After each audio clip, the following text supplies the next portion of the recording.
rebuttal to another candidate, you do have 30 seconds to rebut a statement from another candidate. So, okay, let's begin. Randy Woods, why do you want to be mayor? The reason I want to be mayor is like I talked about earlier. I grew up here. Hot Springs is my home. I want to see the town succeed and do good. I feel that town is my complete family, and Hot Springs is that way. Is we may have some little differences here and there, and some of us don't. But as the last month has showed, we've had some unexpected deaths of some very important people in town, and how the community comes together. No matter who you are, we all come together, and we all are one big happy family. And I want to see that. I want to see the town succeed in doing that. So I want to continue that. So the big things that I want to see is some more. One of the things we got behind on, as Kara mentioned, the debt. Well, that's because we got behind on not taking care of our infrastructure. And we need to continue improving our infrastructure as much as we can, with as much grant money as we can, so it's not costing the taxpayer any money. So we need to keep moving forward on that, improving our infrastructures and doing better for the citizens and keeping those prices down, whether it be on our property taxes or in our water sewer bills. Those are some of those big things that I want to do and continue to do to keep moving forward. The other side of that is I've been involved in the community, whether it be with the volunteer ambulance or volunteer fire department for over 30 years now. So I know a lot of you on a lot of different levels, and I want to be there and help. I started helping when I was in high school, and that's been my whole nature, and that's been my whole life's goal, is to help people one way or another. And as mayor, I want to help the town succeed. That's why I want to continue down that path of being mayor and serving the people. Karen Evans, why do you want to be mayor? As a service to the community, I had numerous community members ask me if I would step up to the plate and run for mayor. And I also want to help people. I want to see our community succeed, including our youth. I'm concerned that our youth are getting lost, and we need to keep on track. We need to take care of one another. We have elderly neighbors. We may have someone ill. It's just nice to be part of a community where your neighbors know what's going on, and that you know that your town is being run to the best of its ability financially, to take care of the money, the infrastructure, streets are being plowed properly, that we aren't falling into holes, just community. Bob Jackson, why do you want to be mayor? To be quite honest, I don't know. But here I am, and this is what I think I'm going to do. I'd be glad to be your mayor, and I know Randy's worked real hard up to now, but I'm going to replace him.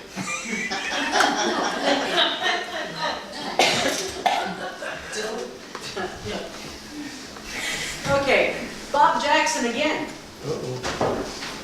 What is your vision for Hot Springs? My vision for Hot Springs is unity. That's the word, unity. And some call it democracy, some call it republic, some just call it friendship. But it's the community. You know, this is what it's all about. And bring it together, and for us all to function properly, we all have to be brought together and work as a unit in order to make it work. Randy Woods, what is your vision for Hot Springs? I want to see Hot Springs continue to grow. Anyone that's lived here for more than 30 years saw what Hot Springs was in the late 70s, early 80s. It was pretty down, pretty out.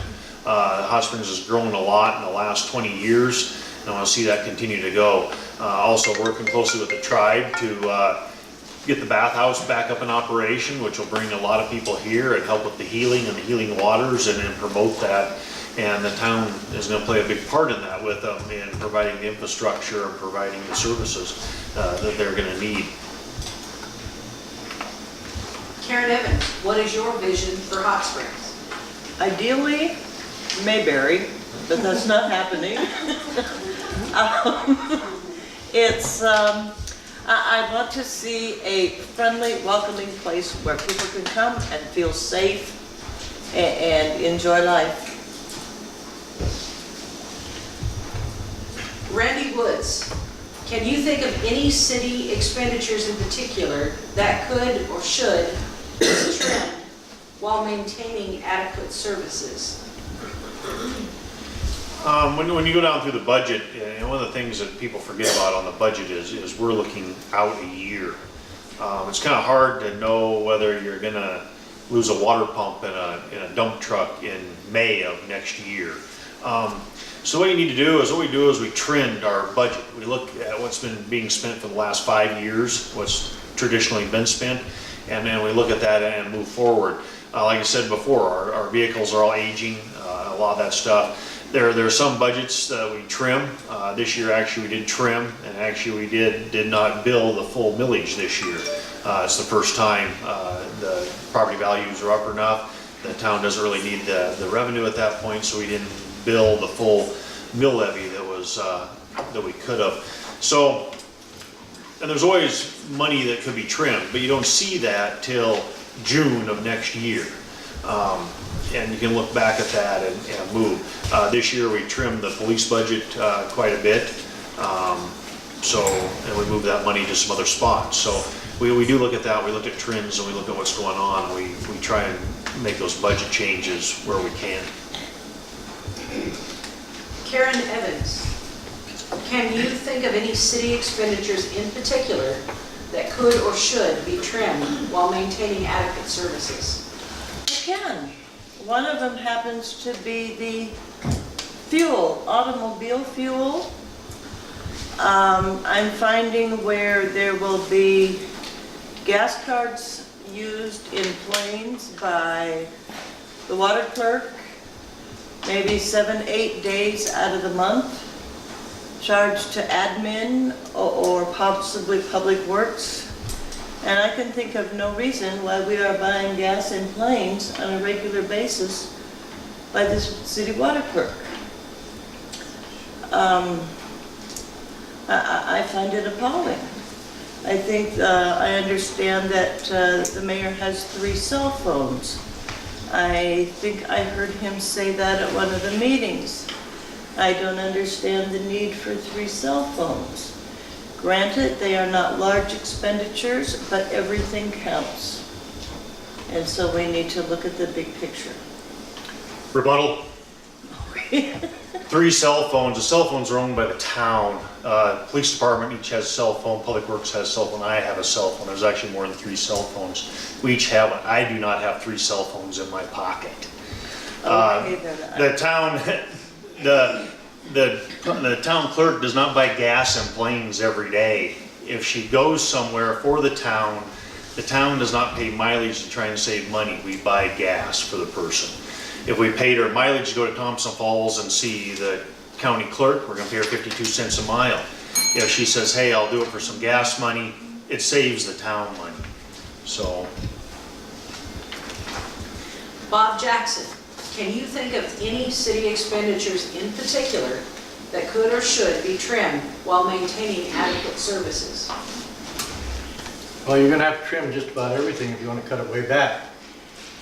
But I really believe that there should be 2 officers in 1 car for safety. We're having a lot of trouble with the agents from other countries coming over here and disturbing the civilians. So what we're going to have to do is, we're going to have to double up the officers. And it would save money in the long run by the officers protecting each other. And also, maybe even the vehicles and whatever, it'd be a lot better. There's several different things. Nothing I know right now that could be a way to cut anything back, because it's he runs a pretty tight ship here. But I think that there should be a more of a thing with officers. They should have 2 in a car for safety. And they got families, you know, they don't want to get shot and killed. One backs up the other one. You know, when you get a shot, it starts pumping blood out. so you have to have somebody tourniquet the thing off, and you gotta have another officer in order to do that. And these things do happen. But we are headed into an age right now where everything is trying to overthrow our government and our people. So we're gonna have to make adjustments for that, be it cost or whatever. We're gonna have to cut back somewhere else to provide the proper protection for the civilians. Karen Evans, Yes. tell us about previous work experiences that give you special advantages for the job of mayor, and explain how they apply. Previous work, well, I have been a business owner. I know how to motivate people. I pay attention to detail. Finances are important in running a business. You need to know your bottom line. Where can you cut corners? Where do you have to spend money to make... You don't always buy the cheapest because it is the cheapest. You buy what you need to make it last longer. My work experience, probably I've had probably 15 years in law offices. I have, some of those were supervisor. I am a go-getter, I am a starter. It's like, I like to encourage people. How can we do this better? Let's make this fun, you know? And if it's something you don't really like, well, we got to get through this, we have to do it. And do it the best we know how. And, yeah, we are going to make some mistakes, no doubt about it, but we're going to admit to mistakes. We messed up, we did this is our plan to correct it. Bob Jackson, tell us about previous work experiences that give you special advantages for the job of mayor, and explain how they apply. Well, like I say, in the Navy, I was about 90 then, 80, 90 something. And I was always dealing with the problems and keeping them working together and bringing them together. And I think that's what I'm really good at. And I'm a problem solver. I find problems and I solve them. I have several different ways of solving problems, but I'm a problem solver. And I think I would work out real well here in this community, solving the problems that come up. It's just kind of automatic. And I think I would do real well here as mayor. Randy Woods, tell us about previous work experiences that give you special advantages for the job of mayor, and explain how they apply. 10 years as mayor. Over 20 years owning my own business. I've worked for some professional ambulance companies, which I was shift supervisor and overseeing the operations on the weekends. But the big thing is having a mechanical mind, problem solving, as Bob said, is figuring out ways we can fix problems we have in the town, but fix them inexpensively, or looking at them to see, for instance, the chlorination system at the lagoons. You know, I figured out a way to do that. Some engineers wanted to do it for $250,000. The Public Works crew and I got that put together for about $12,000. Costs us about $100 a year to chlorinate the water. And you know, some of the things you have to look at is the expense putting that stuff in, but what I've always looked at is expense down the road. What's that going to cost us every year from now on when we're taking care of that system? So those are some of those things that I've learned as mayor. Lots of contacts with different engineers, with different other companies, with other advisors. You know, the town has an engineering firm, but I know engineers at all kinds of other firms. So when we're looking at doing something, I get on the phone and call the other companies. Hey, what would you do in this situation? What do you think? To get all that input. Some of the big things that come with this is lots and lots of contacts with people in the industry that are doing these things. And you need to have those contacts in order to find the best way or the best path. Sometimes they don't work out. Sometimes they do. Most of the time they do work out for us, and that's where we are able to keep those costs down and keep things moving along efficiently in the town. Bob Jackson, please describe your experience with grants, obtaining government or non-government entities, to obtain resources for the community.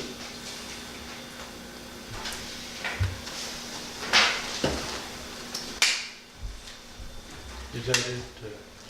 Yeah. Okay. Well, I don't have any experience in that. My wife does. And I know other people, I can always find somebody who does. So the library's full of information down there. You can get a lot out of the library, as Starla already knows. It's endless. But contacting, I've never had that type of a problem, I've never had that type of a situation arise, but when it does, I could solve it. Because I'm a problem solver. I solve situations. I just don't let them go. They get done. Randy Woods, please describe your experience with grants, obtaining government or non-government grants to obtain resources for the community. Very experienced in grants. I don't do a lot of the grant writing myself. I'm mainly the information gatherer. We have different people write the grants for us, but the big thing in that is getting all that information, getting that background, and getting that stuff to your grant writer so they can write that story and get that grant. As in the 10 years, my mayor brought in a little over $4 million to the town in grant money. Previous years in that with the ambulance and fire department, just under $1 million of grant money brought in over the years on the fire department from the early 90s through today. So I do have quite a bit of experience in grants and knowing that, having that knowledge to give that right information to the grant writers, those grants can be worked and written for us. Those are some of those big things, like I mentioned before on the infrastructure, is it's pretty easy to get about $900 to $1 million in grants every time you do a project. So your projects, you keep them small, keep them around that $1 million point. Most of them are paid for by the grant, so it really doesn't up the cost to the town. Karen Evans mentioned we're about $2 million in debt, and really we're owing just a little over $1 million in debt, but that was due to the water project in 2003 because we were way behind the 8 ball on that one. It's just, the town was just, that's where it was. And they finally ended up having to do the water project. It just cost the town a lot of money. They just couldn't get the grants because of what was going on. So that's why you gotta do these little small grants. It seems like I'm doing a lot of stuff, but they're small. We're getting $900 to $1 million in grant money on each one, and it's not costing the town that much money. So I feel very confident that I'm pretty experienced in grants and grant writing and getting that money brought into the community. So it's not costing the taxpayer any money to do these things. Karen Evans, please describe your experience with grants, obtaining government or non-government grants to obtain resources for the community. I don't have any. I have never attempted to get a grant, but there are plenty of people in our town who know how to do that. There are lots of resources available, and I'm willing to use those if that's a direction that council and the town feels that we need to go. Bob Jackson, what is the biggest challenge you see for Hot Springs? How do you intend to address it? That's a big one. I don't know of any real big problem other than shortage of work, you know. If people need to work, and they need to bring business in here that doesn't destroy the area. Something that can bring something in to create jobs for the unemployed. And it's better than welfare, you know. You work, make money, and go out and spend it. Kind of nice to have a little extra money, you know. So jobs, I think, are really the way to go. I'd like to bring in jobs if at all possible. Randy Woods, what is the biggest challenge you see for Hot Springs? How do you intend to address it? There's multiple big challenges that Hot Springs has coming down. Is the one, we need to keep costs down to the homeowner, whether it be property taxes or the water sewer bills. You know, we need to look forward on those and make sure that we're keeping those costs down, because most of the people in Hot Springs are on fixed incomes from one source or another. As Bob said, it'd be nice to bring jobs in here and get younger people in here with making money and doing things. That'd be great. The other big concern and the big thing that comes along with the no jobs in that is drug use and drug abuse and alcoholism, and that's kind of a problem in town. We need to work more with some of the groups to try and stop that or get those people help or try and curtail that as best as possible, starting with the youth and moving all the way up to the older people. Karen Evans, what is the biggest challenge you see for Hot Springs? How do you intend to address it? Well, I see several challenges, but I do see the drug problem as a major issue. We're losing people, good people, to drugs and alcohol. And I think it would, how do I intend to take care of it? I would have to do some research, ask for help, you know, what other communities have had success, what did you do? I don't have a good answer right now, but I can find one. Randy Woods, would you respect the powers of council, including the power to regulate the size of the police department and ensure that the city attorney or other delegated person writes the language of the Montana Code into ordinance? Repeat that, please.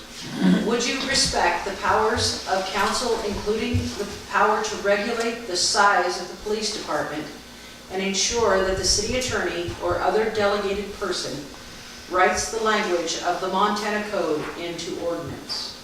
Yes. Karen Evans. Absolutely. And Bob Jackson? Whatever you know, if you follow what the people say, you know, whatever they wanted, you have to follow the law. And you have to just, whatever comes, you know, but you just simply have to do the very best you can under the given circumstances, which will change from time to time. Karen Evans, what kinds of projects would you priorities in your new administration? What types of projects? One of the first things I would like to do is look at the budget. Where's the spending? I am concerned with the spending. We need to look at what it's going to take to have a closed,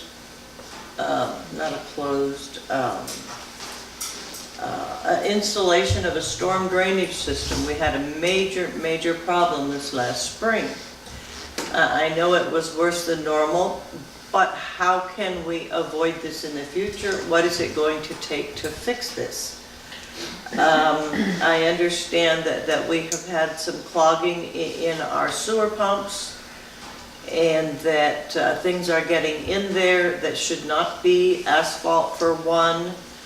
And what is it going to take to close the sewer system so we can save our pumps, make things last longer?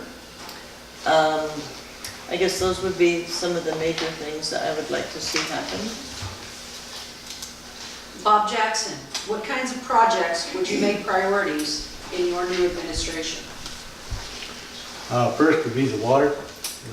We've been told that there's been radioactive water that's in the well system, and I don't know if it's correct or not.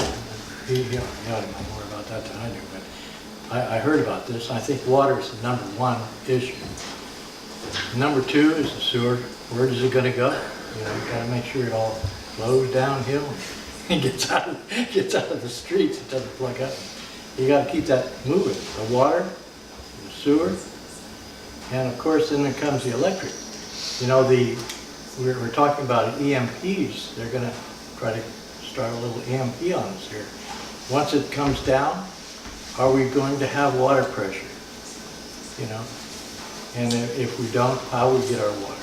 You know, these are very important issues that should be brought right up to the front.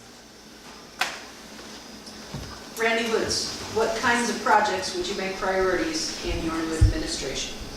Well, you can add some time to it because I'm going to rebut both of them at the same time. What was talked about is protecting our, first Karen talked about protecting our pumps, and actually we went to bid a couple months ago and the bids were too high because of the bidding season. We're going to bid on a project in January, and one of the things in that project is to put a screening plant in before the pumps, which will clean the water. So it'll take out asphalt, flushables, anything that stuff that says flushable, it's not flushable. The only thing that should go down the toilet is your body waste and toilet paper. Nothing else should go into the sewer system, but it does. So we need to take that out prior to getting to our pumps and to the lagoons, because it's actually harming the lagoons also. The sewer itself, one of the things with the sewer system, it's put in the 50s. It's clay tile pipe. A lot of it leaks. It's in the low. Hot Springs has high groundwater, especially on the south side of town and even this lower peak, the north side of town. We have huge amounts of infiltration water.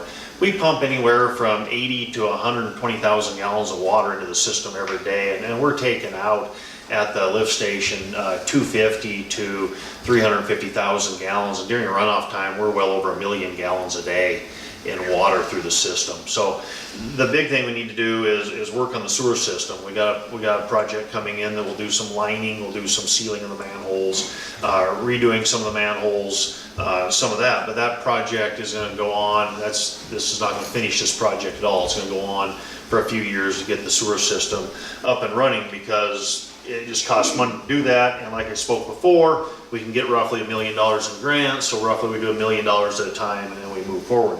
Water system, Bob talked about radon in the well. Yes, we do. We have radon in well 3. It's pretty high level. Radon comes from depleting uranium. The well's about 800 feet deep. That's where it comes from. What we're doing on that is we actually have already received the funding on this project. We'll probably go into bid maybe late spring, early summer. So hopefully I'm still mayor so I can follow this project through. But as a drill another well, the well will be alongside well number 1. Well number 1's our main well. That's where we get our nice clean fresh water from, and then we're going to sink a second well right there. As Bob said, if we have an EMP, electromagnetic pulse that shuts down the power grid or whatever, the town has a bunch of things. Our water storage tanks are gravity fed, so you have water.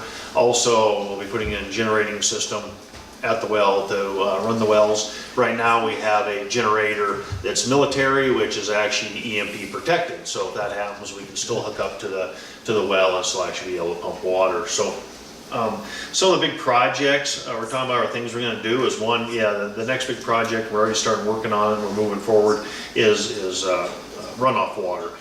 That's a big problem in Hot Springs, mainly after the water project in 2003. All the streets got raised, now the water is going different places. That never was looked at in the 2003 water project. They did it, no one thought about the water runoff, and we kind of a dry area, and all of a sudden we're getting flooded runoff water, and we're having some problems. We need to look at that.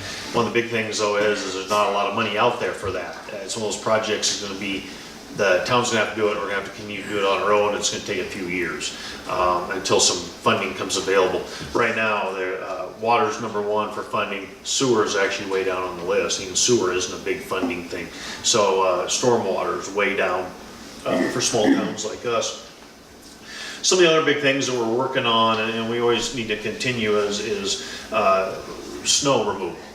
Karen's mentioned that a few times, and we changed the policy this last year, and we had some trouble. But this is going to happen. We have 3 plows, 4 people to run them,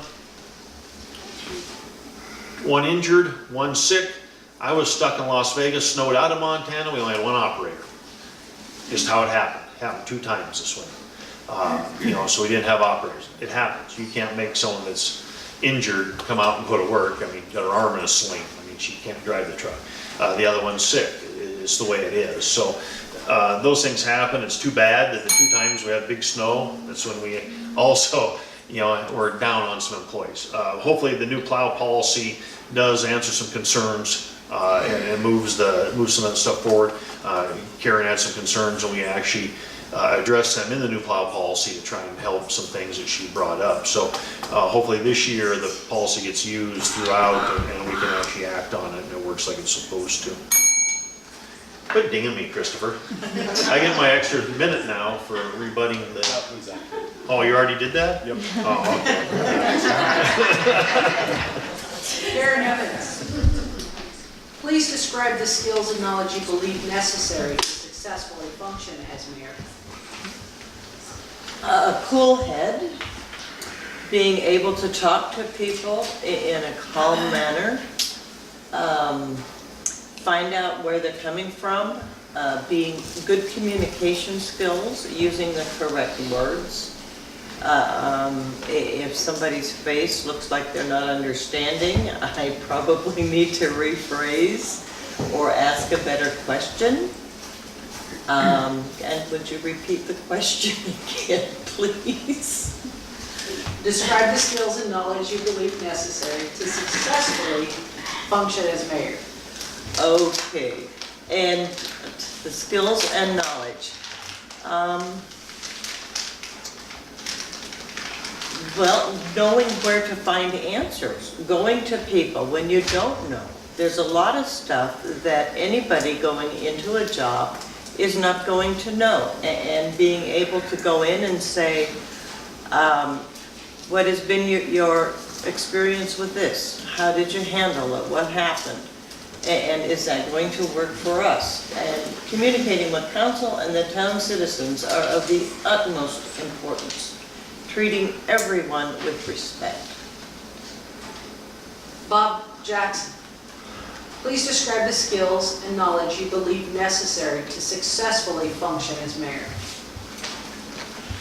Well, you have to be gentle as well as strong, and also you have to inquire from the He's hiring me on as a consultant after this.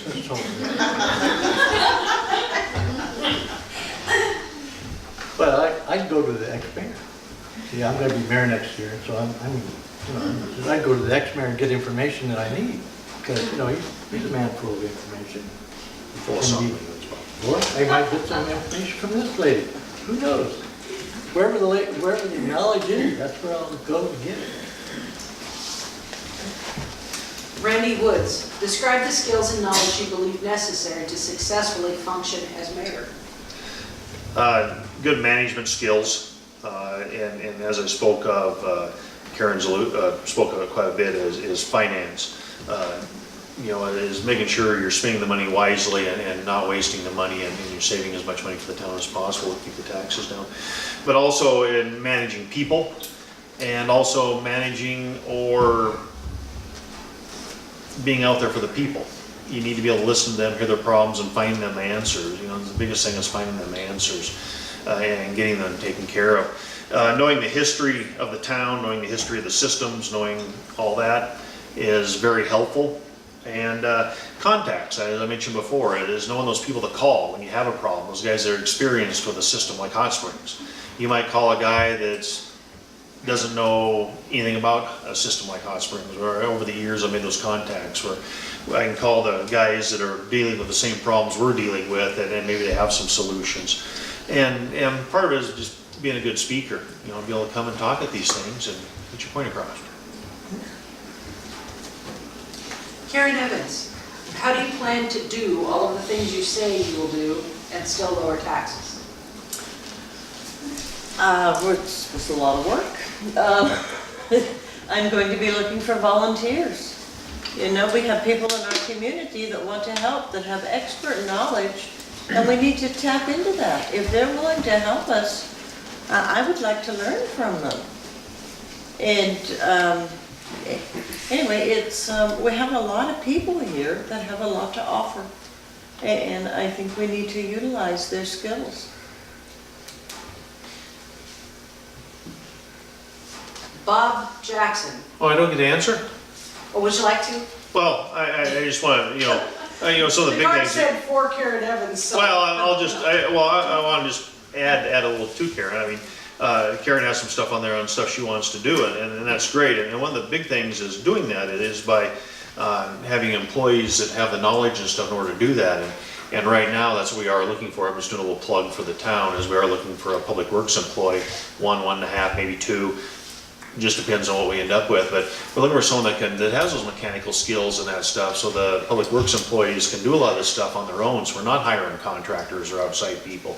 We can hire a couple of guys, laborers, the public works guy has that knowledge, and that's what we're looking for, is a public works guy that has a little bit of knowledge on something works in these things, so we can save that money and be able to do these things and not actually cost the taxpayer any more money. Bob Jackson, how do you plan to do all of the things you say you will do and still lower taxes?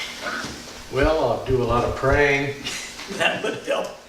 You know, you gotta get help from the good maker in order to get things done right. I mean, he knows everything, right? I mean, he created the world, he ought to be able to help us out here a little bit in this town. But you know, there's, like both these candidates say, there's good people, knowledgeable people. You gotta invest your time into those people and get information back from them. This is really important. People are really our thing, keeps things rolling around here. But I plan to do the very best I can, and I might make a mistake or two on going down the road, but it won't be many. And if I do make a mistake, I'm going to correct that mistake, and I'm going to do it right, whatever it takes. But the job will get done. Karen Evans, what do each of you think, well, what do you think of the $430,000 loan for the sewer plant, which was approved by the city council, but not by the voters? What do I think about the $430,000? $30,000 loan for the sewer plant, which was approved by the city council, but not by the voters? I think it should have came to the voters. That's a lot of money to be indebted to for a long period of time. And granted, we elect our city council, but I don't think the citizens realized the amount of the debt that we were going to have. And I think they should have had a say in it. Robert Jackson, what do you think of the $430,000 loan for the sewer plant, which was approved by the city council but not by the voters? I think it was the wrong thing to do.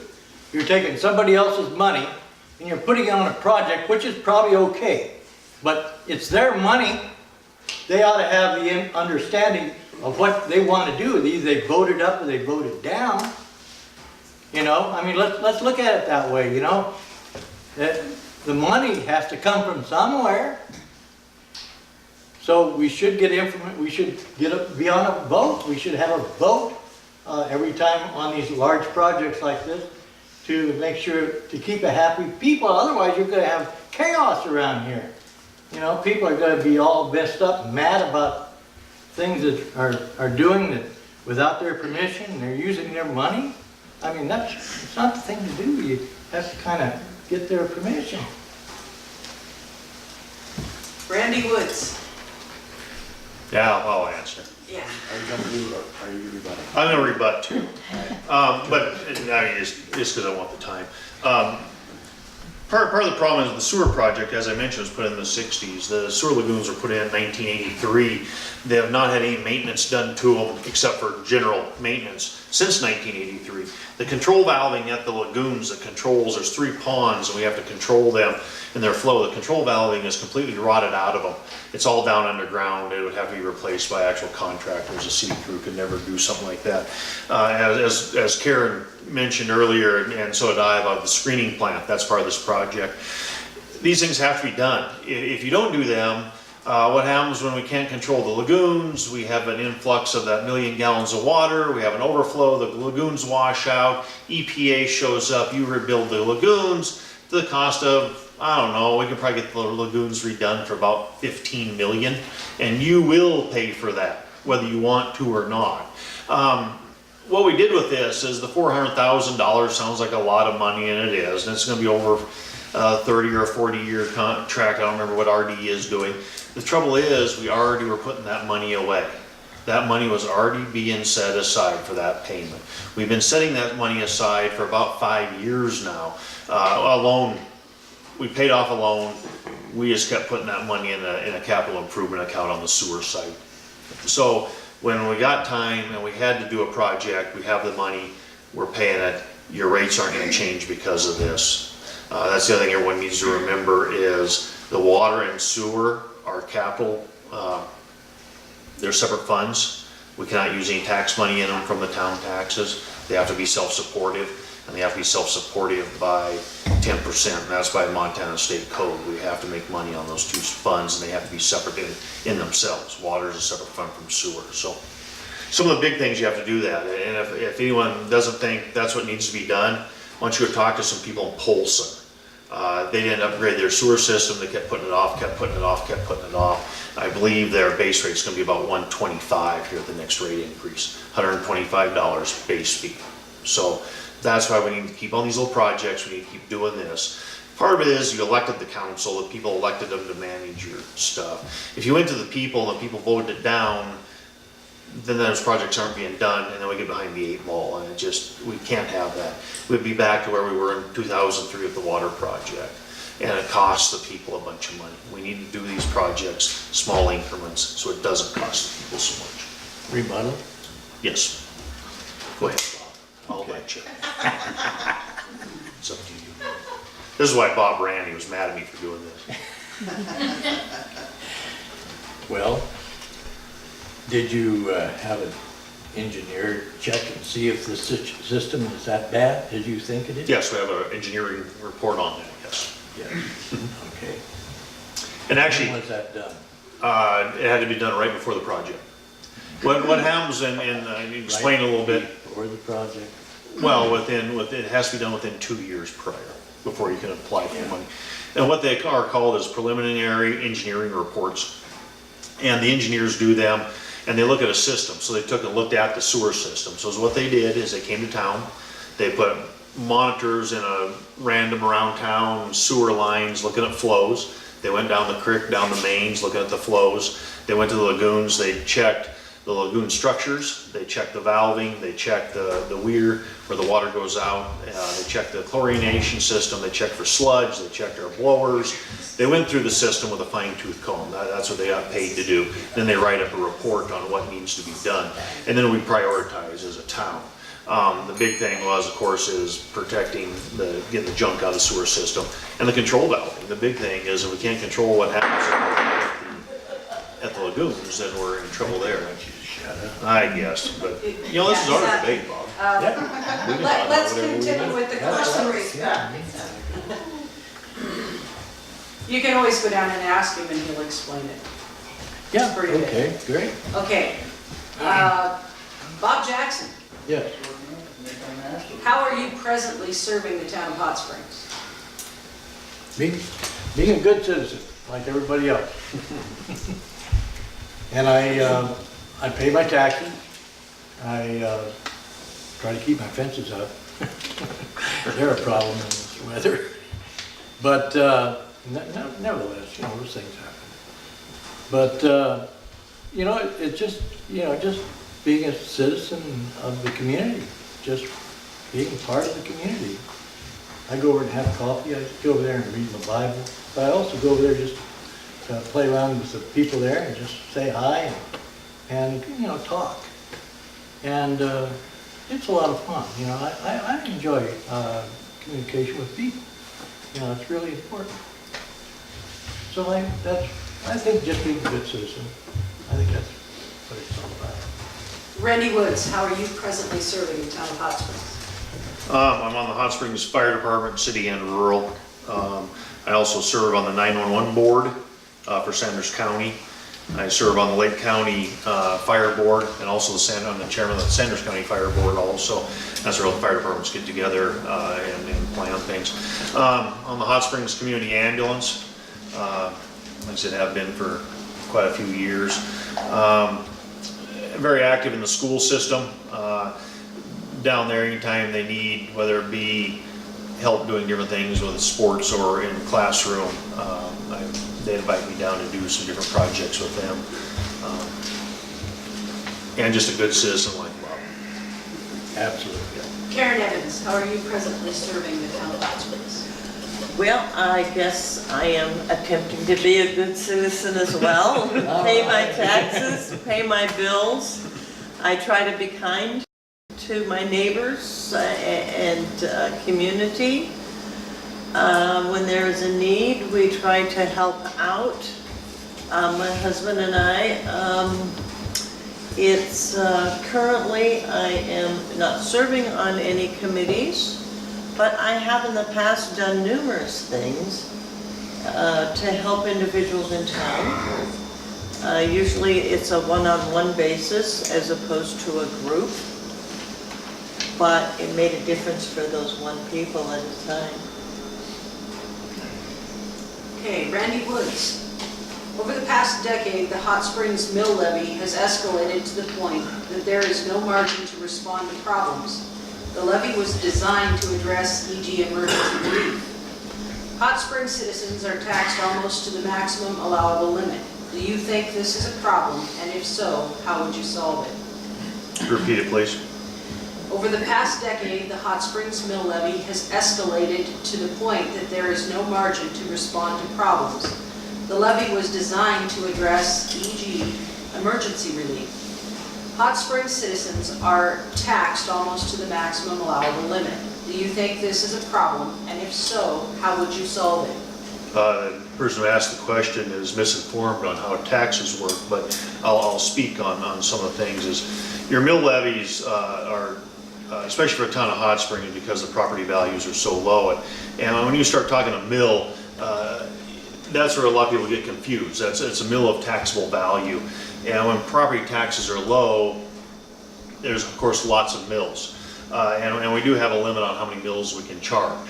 And it's always been at the max. It never has been below that. When you look way back, it's always max because the town needs all the money it can get to operate. But until you actually look at mill levies and how all that works, it's kind of hard to understand. We look awful. I know when you look at when you pull up the tax sheet and see what Plains mill levy is and Thompson's mill levy is, Hot Springs looks awful. It does. But it takes a lot of mills to generate a few dollars. In Plains, I think a mill is worth 4 times what it is in Hot Springs. Thompson Falls, I think it's 6 times. You know, so when you look at what you have to look at is that in dollar amount. What are they actually getting out of those mills? And that's where it becomes a little confusing for people. Hot Springs has, like I said again, real low property values. So it does take quite a few mills. I know most property taxes the town probably takes in town. I pulled up some property taxes, just look, anywhere from 20 to 25% of your taxes go to the town. The others go to, school systems, the county. As Karen said, we still pay a lot of things in the county, including the Sanders County Sheriff's Office. We still pay for a lot of those services, even though we live in Hot Springs, we still pay for them. So, and then you have garbage, TV district. I mean, when you really start breaking your taxes down, the town of Hot Springs is kind of a small amount. And I think the town does really well on what little bit of tax money it gets. Karen Evans. Over the past decade, the Hot Springs mill levy has escalated to the point that there is no margin to respond to problems. The levy was designed to address emergency relief. Hot Springs citizens are taxed almost to the maximum allowable limit. Do you think this is a problem? And if so, how would you solve it? I do think it's a problem, and the only way to solve it is to take a good look at our spending and to totally understand that before we know what we can and cannot do. Bob Jackson. Over the past decade, the Hot Springs mill levy has escalated to the point that there is no margin to respond to problems. The levy was designed to address emergency relief. Hot Springs citizens are taxed almost to the maximum allowable limit. Do you think this is a problem, and if so, how would you solve it? Well, like you say, emergency relief is emergency relief. Sometimes in emergencies you have to do things that you wouldn't normally do. But I don't believe that we need to just dip into that and use it for other things and make it worse. I really think that keeping the mill levies down is what we need to do in order to have a bunch of happy people. Less taxes is better, not more taxes. Although it's not going to probably be good for the city, but the city's going to have to learn how to do these things. And like emergency relief is emergency relief. It's not just to be dipped into, and I'm sure that it's not done that way, but I'm just saying you're not supposed to dip into it and do whatever you want to do with it. It's for emergency, and you need to set it aside for that, an emergency only. Rebuttal. The town has no emergency relief. I don't know what they're talking about, only the county And does. that's what she said. I know, but as I said, they didn't understand the tax base. The town has no means to have emergency relief and does not have Why it. The not? county has it. It's a county tax, and actually the county did enact that this year. The county commissioners do that. You're gonna pay it, and it's gonna go to the county. I don't believe the town's gonna see a nickel of it. Why don't we have emergency relief? It's by MCA, we don't have it. It's Well, I Montana State think Code. it should be here. Well, we'll have to talk to your governor about that. Well, gotta have it. Randy Woods, please describe your experience working with other government entities, the tribe, the county, DOT, and Department of Health. Work really close with all them. The tribal council is one of the main ones I work really close with, and other tribal governments. You shouldn't just say tribal council because we work with a lot of different departments. The forestry, we've been doing some stuff behind town with some things. Tribal fire and I are on, we each have each other's cell phone numbers, and we talk actually quite a bit through this fire season. They're calling me at home in the middle of the night, or I'm calling them for assistance. Tribal fire sends a couple trucks over here and they patrol over here. They don't really do that anywhere else on the reservation, but they send stuff over here to work with us. Housing and lands, Janet Campbell and those ladies over in those two divisions, working with them close on improving housing and stuff for the tribal lands over here, just outside city limits on north side North Road. So tribal government I work really close with. I go and have a meeting with them usually at least once a year, and if anything comes up, they call and we deal with it. I'm really close working relations with them. County, we meet with them quite a bit. Commissioner McGarrett and I usually visit at least once, if not twice a month, on issues that include the town. As I said, I'm on the 911 board committee for Sanders County with the sheriff's office. I'm the board chairman for that. Also some of the other departments, DOT, Hot Springs out here. The Hot Springs has the state shop, comes all the way into town. We work real close with them on taking care of the road in town and doing different things like the walking trail and stuff. That was also in conjunction with the tribal council. Public health, being on the ambulance and the personnel director for the Hot Springs Community Ambulance. I deal with the Department of Health a lot, at the county level and the state level, in dealing with training and getting things into the community, working with the public health nurses and stuff to try and bring some of that stuff and the home health stuff into the people of the community. So work real close with all them, and it's actually been a long-term working relationship because I have been in those entities and working with them.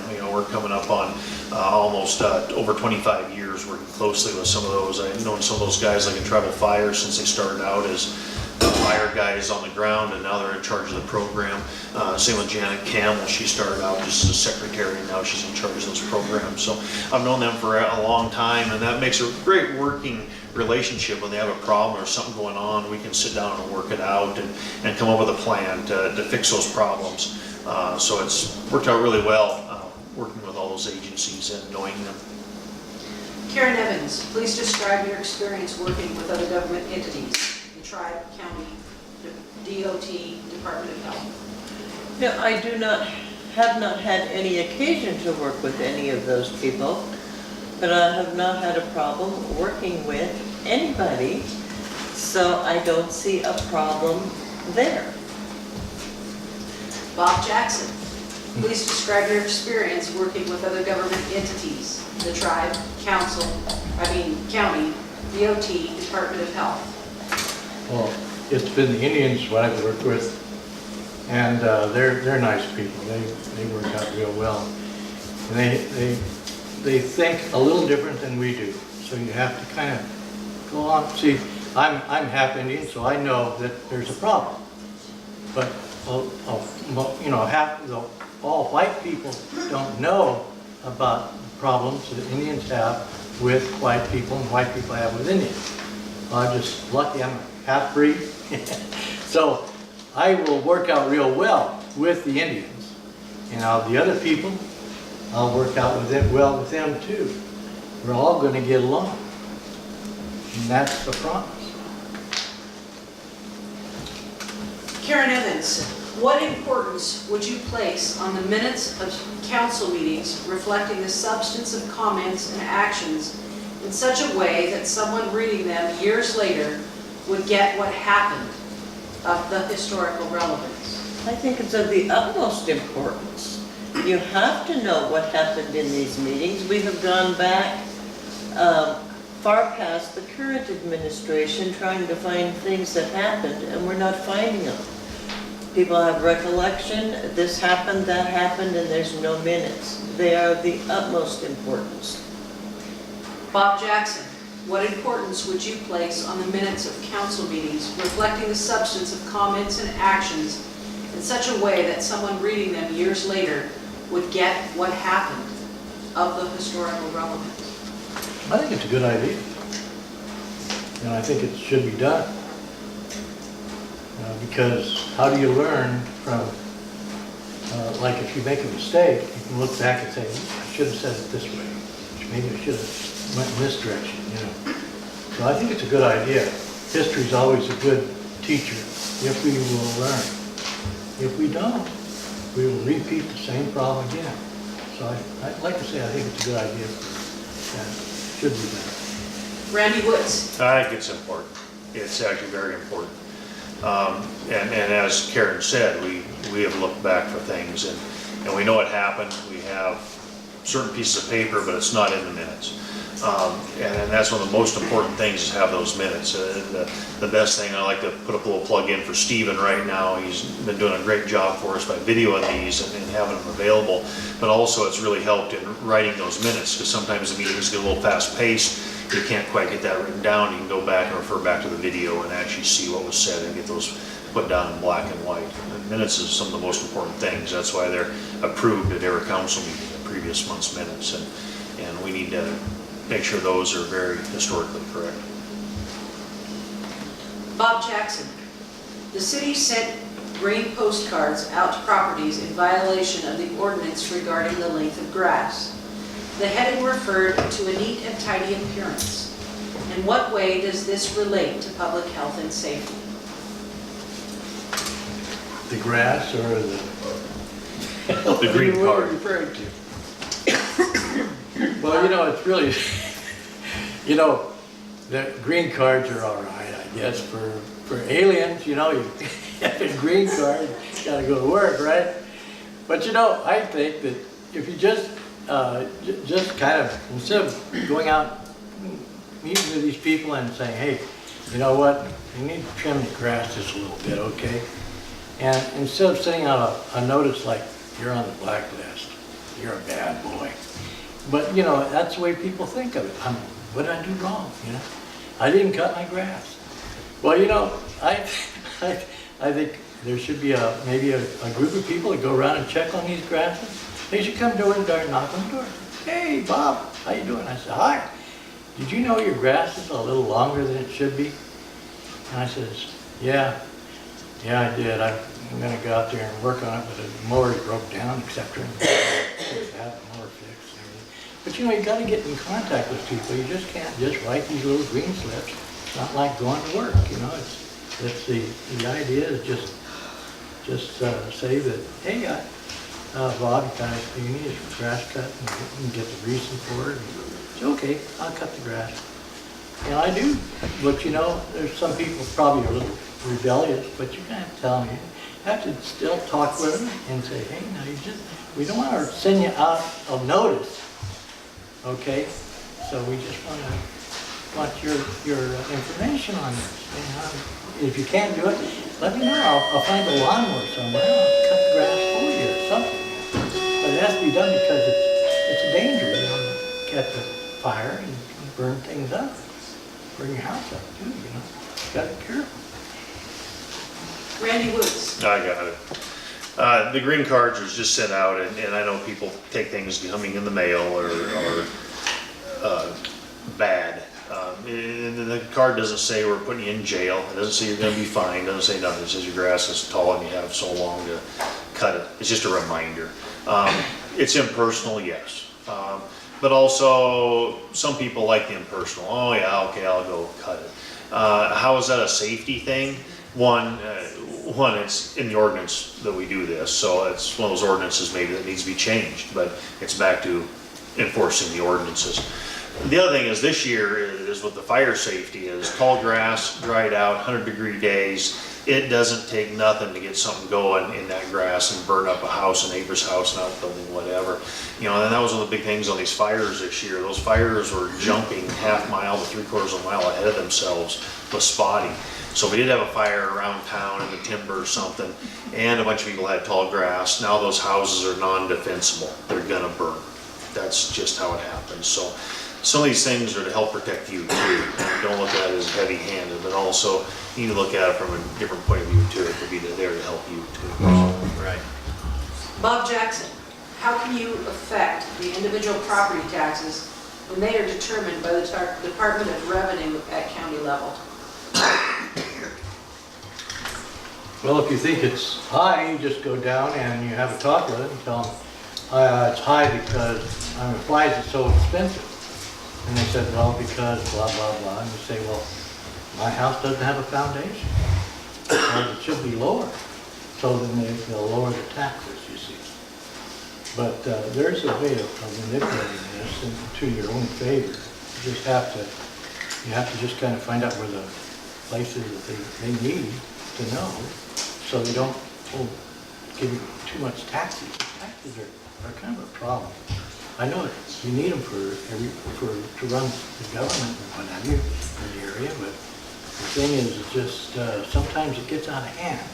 People think that your property is worth more value than it actually is. And so I'd go down and talk with them and see about lowering the taxes. You can do that. Randy Woods? As Bob said, you can go down and contest your taxes at the county level, but also for most of the people, there's a large majority of the people in town that are on fixed incomes for multiple reasons, and there are some state programs out there you can go sign up for to get some tax relief for you personally. I know the Council on Aging, COA, has the paperwork and stuff there. Depending on your whether you're over 65 and on Social Security, or maybe you're on disability, there's some different programs you can get on to help reduce your taxes. And as Bob said, if you feel your taxes are too high, I know some people have done that. They get appraised, like Bob said, they don't have a foundation, but the appraiser didn't know that. So you can look at multiple things there. Karen Evans, how can you affect the individual property taxes when they are determined by Department of Revenue at county level? And I agree with Bob that you have to first of all, you need to determine how they arrived at that, and did they have correct information when valuing your property. You know, it's, we have been charged at our house for things that really didn't belong to us. And we bring that to their attention, and it comes off.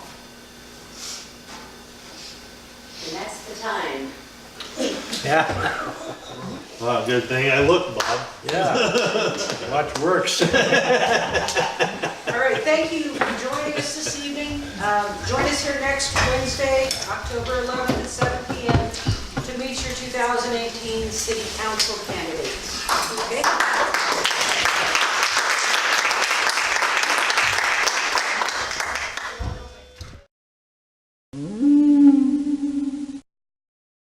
Yes. Look at those gas.